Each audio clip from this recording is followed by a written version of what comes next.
Vocês já viram Tem um rapaz, ele chama Paulo.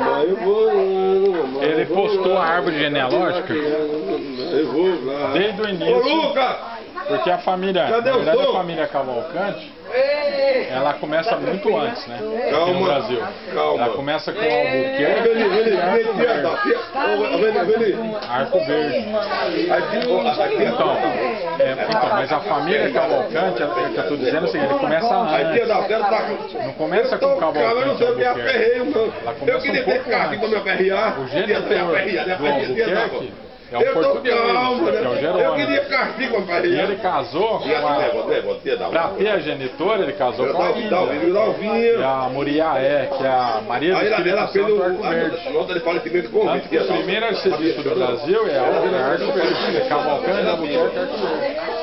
Nota de falecimento convite. Convidamos os amigos para o entrevistava Cavalcante. Eita, piadela, ô Val. Piadela. Então, foi daí que surgiu a Catarina de Albuquerque, que casou com o Felipe. Mas começa muito antes. É a junção dos Albuquerque com o Cavalcante. Bem antes. Olha, piadela, nota de falecimento convite. Salva Cavalcante de Oliveira, convida os amigos e parentes para